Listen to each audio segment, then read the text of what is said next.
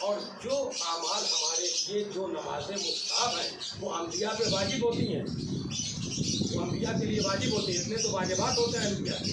اس رسول نے جس نے جزیرہ نما عرب کو کلمہ پڑھا دیا، اور اس کے بعد یہ المیہ تھا کہ بہترین خلق کی مسند پر بدترین افراد آتے اور جانشینی کا دعویٰ کرنے لگے۔ فتح مکہ کے روز تاریخ کا مشہور واقعہ ہے کہ اگر رحمت للعالمین کو حکم دیتے تو مکہ کی گلیاں اوریسی سے بھر جاتی، اور یقیناً ان کے اعمال، ان کے گناہ، ان کے کارنامے ایسے تھے کہ وہ اس کے مستحق تھے۔ لیکن اللہ نے رحمت للعالمین کی رحمت کہ آپ کریم ابن کریم وہ افراد، وہ شخص جس کا دعویٰ تھا، جو بقیہ کہتا تھا کہ میں نے محمد کو ایک دن چین سے لپیٹ لیا، ابو سفیان، وہ اس کی زوجہ اور اس کا قبیلہ، یہ جب رسن بستہ آئے تو انہیں آزاد کر کے طلقہ ابن طلقہ اسی لیے کہا گیا سلوات میں۔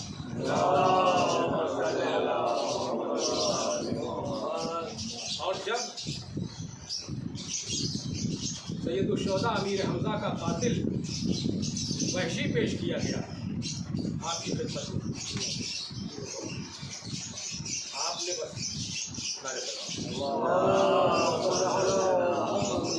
آپ نے اس کی طرف سے نگاہیں پھیر دی، بس اتنا کہا کہ اسے میری نگاہوں سے دور کر دوں، اس کو دیکھتا ہوں تو مجھے اپنے چچا حمزہ یاد ہے۔ اور اس سے بڑا المیہ اور ستم زری کیا ہو کہ وہ بھی صحابہ کی فہرست میں شامل ہے۔ اسی موقع پر حضرت مولانا روم رحمۃ اللہ علیہ کی مثنوی کا آفاقی شعر یاد آتا ہے کہ جو صحابہ حب دنیا داشتن، جو صحابہ حب دنیا داشتن، مصطفیٰ را بے کفن در۔ یہ حب دنیا تھی، یہ دنیا کی طلب تھی کہ رسول اکرم رحمۃ اللہ علیہ کے ساتھ یہ مشہور شعر۔ لیکن آج کا مؤلف ہے پرانے نسخوں میں تو یہ شعر موجود ہے، جو جدید نسخے شائع ہو رہے ہیں تقریباً 25-30 سال کے عرصے میں اس میں یہ شعر نہیں لکھا۔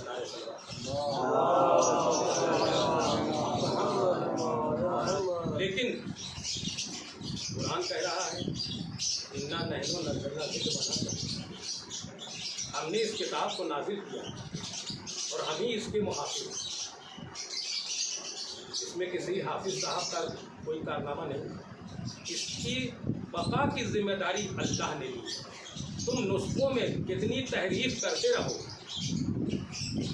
اس شعر کو مٹاتے رہو، لیکن ہم جیسے طالب علم کی سینوں میں یہ شعر محفوظ ہے، اور ہماری تحریریں جب آتی ہیں تو اس میں یہ شعر پیش کرتے ہیں، اور ان قدیم نسخوں کو تم کہاں تک مٹاؤ گے، تم کہاں تک مٹاؤ گے، اور تاریخ میں ان کارناموں کو کہاں تک تم ہٹاؤ گے کہ جو تاریخ جس سے بھری ہوئی ہے۔ کیونکہ جناب عبداللہ ابن عباس گویا کرتے تھے الاثنین آئے دوشنبہ، آئے منڈے کا دن۔ لوگوں نے پوچھا کہ آپ کیوں یہ آیت سر پڑھتے ہیں؟ آپ نے فرمایا کہ یہ وہ دن تھا کہ ہمارے گھر سے نزول وحی کا سلسلہ ختم ہوا۔ ہم ہی یہ افراد اور اس کے بعد کے ضمن میں کچھ اور ضروری باتیں عرض کرنی ہے۔ استعینوا بالصبر والصلاۃ، صبر، ان اللہ مع الصابرین، اللہ بے شک صبر کرنے والوں کے ساتھ، اللہ صابرین کے ساتھ، جابرین کے ساتھ اللہ نہیں ہوتا۔ کیونکہ آج 21ویں صدی میں دشمنان اعضا، دشمنان اہل بیت نئے نئے حربوں کے ساتھ اعتراض کر رہے ہیں۔ کرو یزید سے الفت مگر مسلمان، کرو یزید سے الفت مگر مسلمان، جو ہو یزید سے خوش وہ خدا تلاش کر، یا رسول بنا لو جو ہو ادو حسین، جو ہو یزید سے خوش وہ خدا تلاش کر۔ یزید کی الفت میں بالخصوص اس لیے کہ علماء امتی انبیاء بنی اسرائیل یہ حدیث پاک ہے اور متفقہ حدیث ہے، لیکن علماء وہ علماء جو واقعی جنہیں دیکھ کے خدا یاد آئے، نعرہ صلوات۔ ماضی قریب میں انقلاب اسلامی ایران اور ہمارے رہنما حضور آیت اللہ روح اللہ الخمینی رحمۃ اللہ علیہ نور اللہ مرقدہ کی وہ آفاقی شخصیت گزری ہے کہ جس نے اسلام کی حقیقی تصویر کو صدیوں کے بعد پیش کر دیا، اور وہ اسلام جو داعش اور طالبان کا تھا، اس نے یورپ اور امریکہ میں جو اسلام کے لیے نفرت پیدا کر دی، اس نے دیکھا کہ نہیں، یہ ثقیفہ کا اسلام اور ہے اور کربلا کا اسلام اور ہے۔ تو تہران میں ایک کانفرنس ہوئی اسی دور میں، اس کانفرنس میں مختلف مکاتب فکر کے علماء کو مدعو کیا گیا، جس میں نائجیریا سے آیت اللہ ابراہیم الدزکی مسجد العالمی تشریف لائے۔ اس کانفرنس میں اس وقت ان کا عقیدہ کچھ اور تھا، وہ یہ مالکی مسلک کے اس وقت قائم تھے، امام مالک کے مقلد تھے، وہ تشریف لائے۔ کانفرنس میں علماء کی تقاریر ہوئی، حضور آیت اللہ مرحوم نے بھی خطاب کیا تھا۔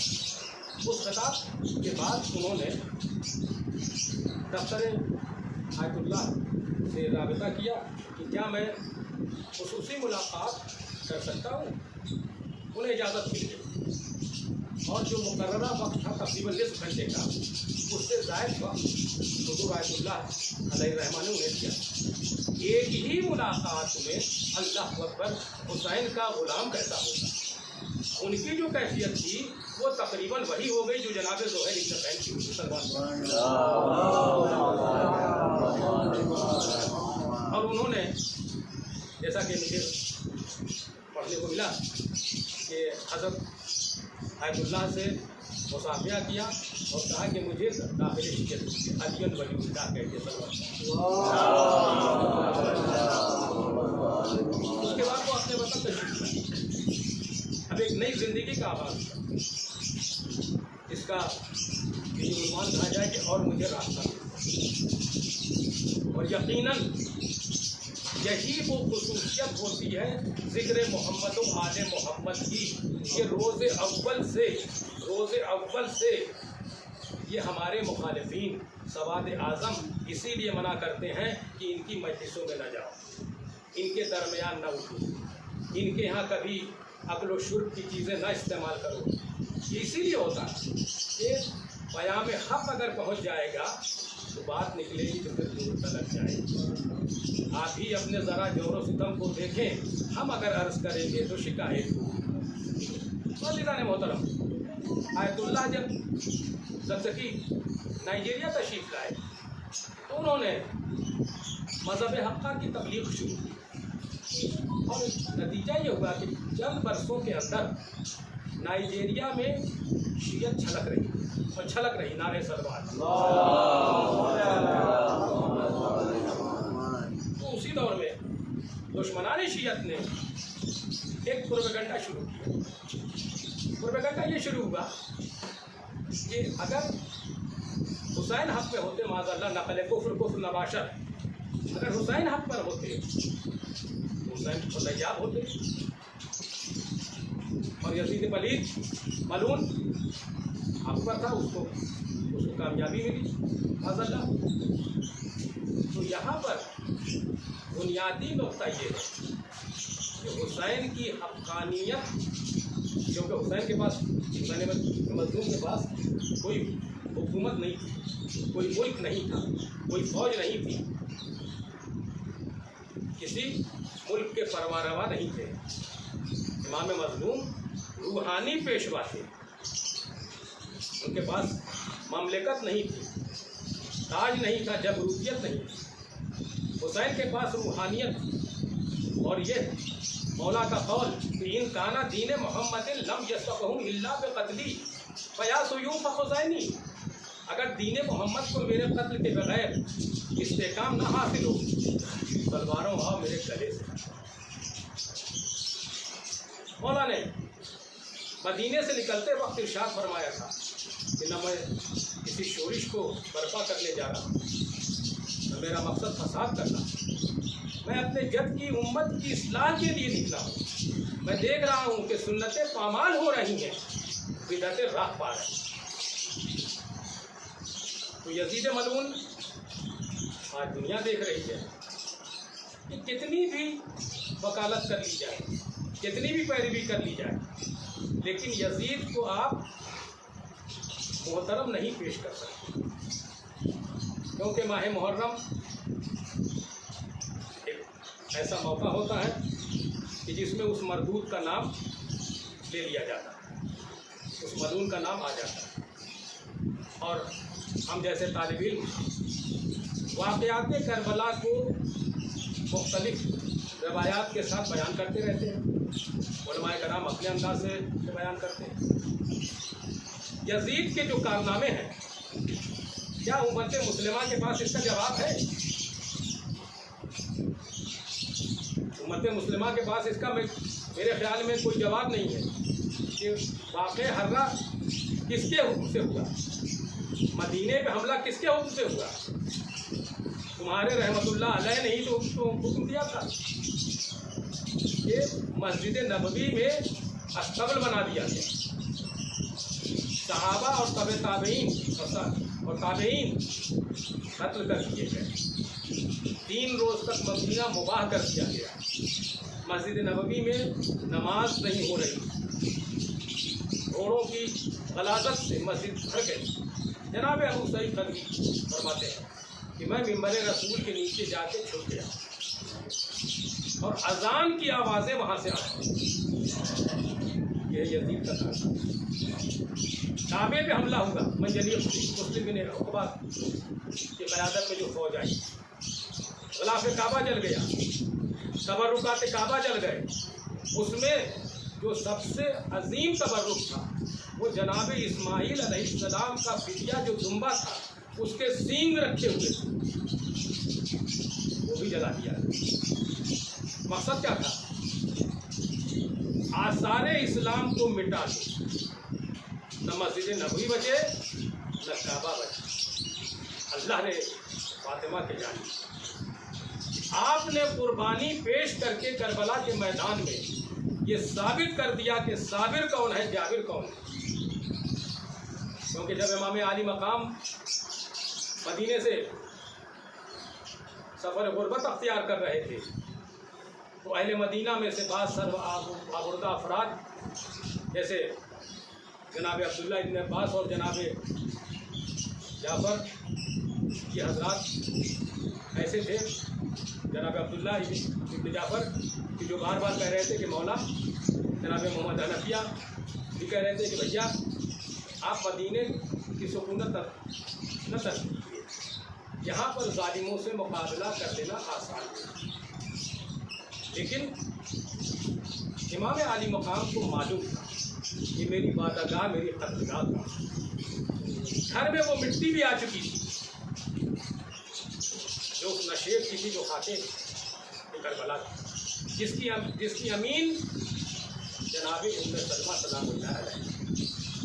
امام کو معلوم تھا اگر کربلا مدینے میں بن گئی ہوتی تو یہ آج کا ظالم مورخ لکھے ہوئے قلم لکھ دیتے کہ حسین کی وجہ سے حرمت مدینہ ظاہر ہوئی اور ان کا آئیڈیل، ان کا رہبر، ان کا پیشوا بے قصور قرار دیا گیا۔ لیکن جب کافر سیاست اختیار کرتا ہے تو مومن فراست کا رخ اختیار کرتا ہے۔ حسین کی فراست ایمانی تھی۔ آپ مکے پہنچے، عبداللہ ابن عمر کا خط آتا ہے کہ آپ مکے میں قیام کریں اور اس سے آگے آپ نہ بڑھیں۔ مولا نے کیا جواب دیا؟ اے عبداللہ، دنیا کی بے ثباتی کا یہ عالم ہے کہ بنی اسرائیل انبیاء کرام کو 70 انبیاء کرام کو قتل کرنے کے بعد صبح صادق سے لے کے اور طلوع آفتاب تک 70 انبیاء کو قتل کرنے کے بعد کاروبار دنیا میں یوں مشغول ہو جاتے تھے جیسے دعائی. اور یحییٰ بن زکریا کا سر ایک زنا زادے کے سامنے پیش ہوا. عنقریب میرا بھی یہی انجام ہوگا. لیکن خداوند قدوس منتقم حقیقی ہے. پوری تصویر آپ نے دیکھی. کیا کہنا کہ جب یہ معلوم ہوا کہ یزیدی درندے حرم کعبہ میں قتل کا منصوبہ رکھا. یہاں یہ خیال تھا کہ ہزاروں کا مجمع ہے، اس میں یہ بات چھپ جائے گی کہ قتل کیسے ہوا، کس نے کرایا، کب ہوا. معلوم ہوا کہ صاحب ہلکڑ بڑھ گئی، یہ ہوا وہ جو عموماً ہوا کرتا ہے. لیکن مومن کی فراست امام نے حج کو عمرے سے تبدیل. آگے بڑھے جناب فرزدق دہلوی، عرب کا مشہور شاعر، اپنی والدہ ماجدہ کے ساتھ عازم حج. فرزدق نے سلام کیا. مولا نے جواب. مولا پوچھتے ہیں فرزدق کس طرف سے آنا ہوگا؟ فرزدق عرض کرتے ہیں کہ مولا کوفے سے آنا. مولا نے دریافت کیا فرزدق کوفے کا کیا حال ہے؟ فرزدق کا جواب سورہ آفاق ہے کہ مولا دل آپ کے ساتھ تلواریں بنی ہوئی ہیں. عزیزان محترم، اور وہ بھی کیفیت آئی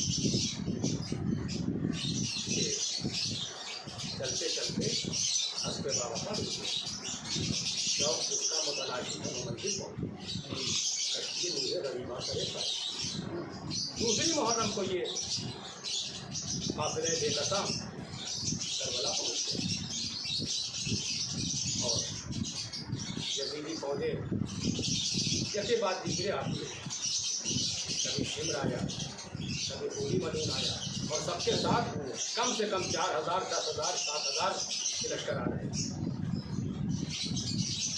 کسی نے فرزند رسول امام محمد باقر علیہ السلام سے دریافت کیا کہ مولا کربلا میں فوج اشلیہ کی تعداد کتنی؟ اس سے زیادہ مستند حوالہ میرے پاس نہیں ہے. مولا نے فرمایا کہ کم سے کم 35,000 کا لشکر. ایک طرف چند ضعیف، چند غریب الوطن، بھوکے پیاسے، کچھ ان میں کمسن بچے جن کے ابھی سبزہ بھی آغاز نہیں ہوا، ان میں شیرخوار علی اصغر.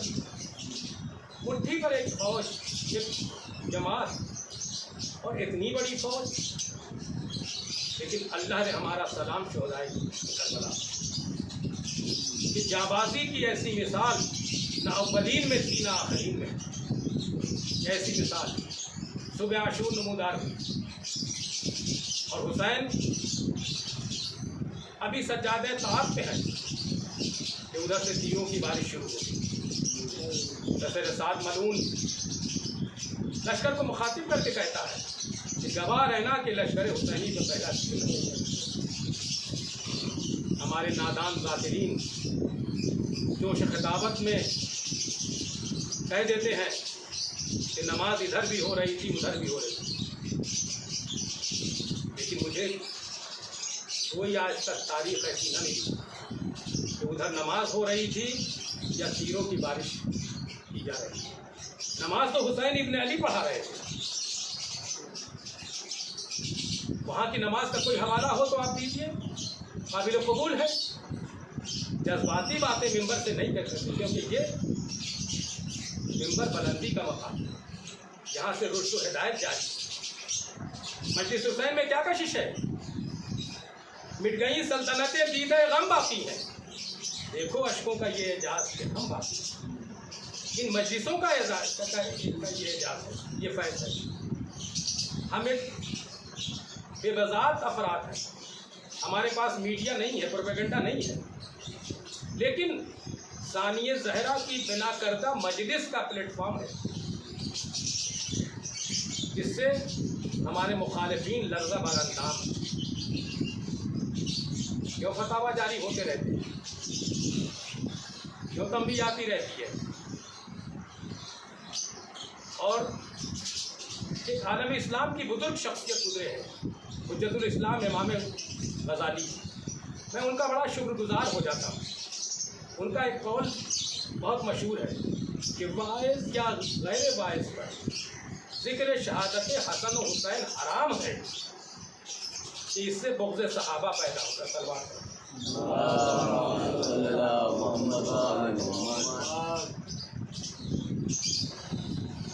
انہوں نے حرام قرار دے دیا۔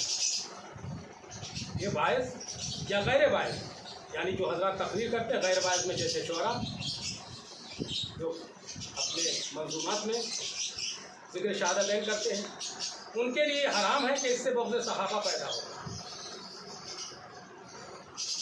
بس یہ معلوم ہو گیا کہ یہ اشارہ کس کے لیے۔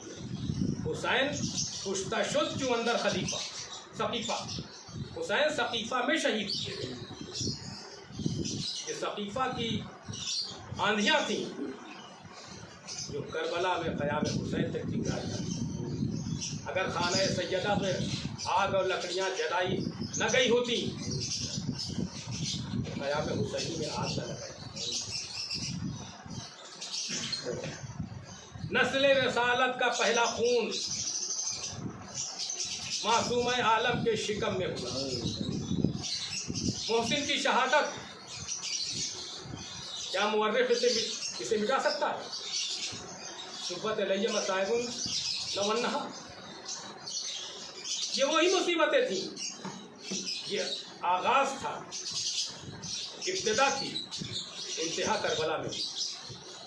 عزیزان محترم، اس کے بعد حسین اپنی قربانیاں پیش کرے، یکے بعد دیگرے۔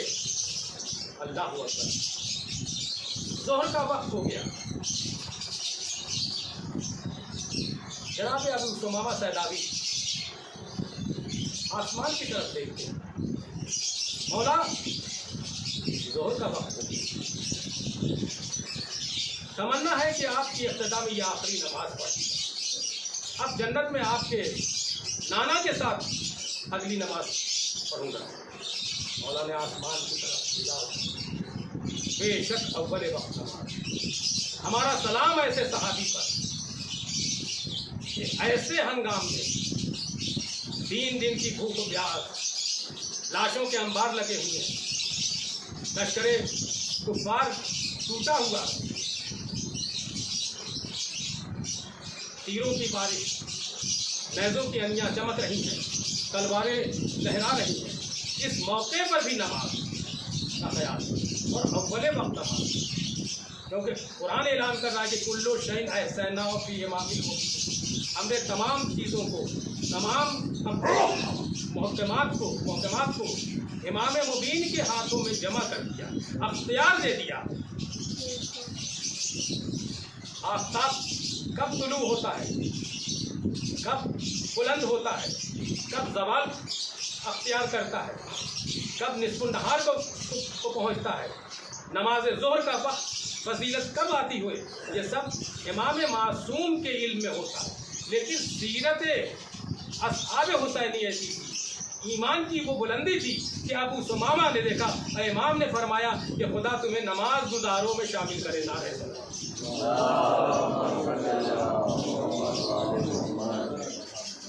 ظہر کا وقت ہو گیا، جناب حبیب ابن مظاہر گئے اور آپ نے امر ملعون سے مخاطب ہو کے کہا کہ نماز کا وقت ہو گیا، تم بھی نماز پڑھ لو، ہم بھی نماز پڑھ لیں، جنگ کو موقوف کر دو۔ اس ملعون کا جواب میں نہیں نقل کر سکتا، کیونکہ وہ نجس العین تھا اور ممبر سے نجس افراد کے اقوال نہیں بیان کر سکتا میں۔ بہرحال جنگ نہیں موقوف ہوئی، لیکن جناب سعید و جناب زہیر سینہ سے پر اور تیروں کی بارش ہو رہی،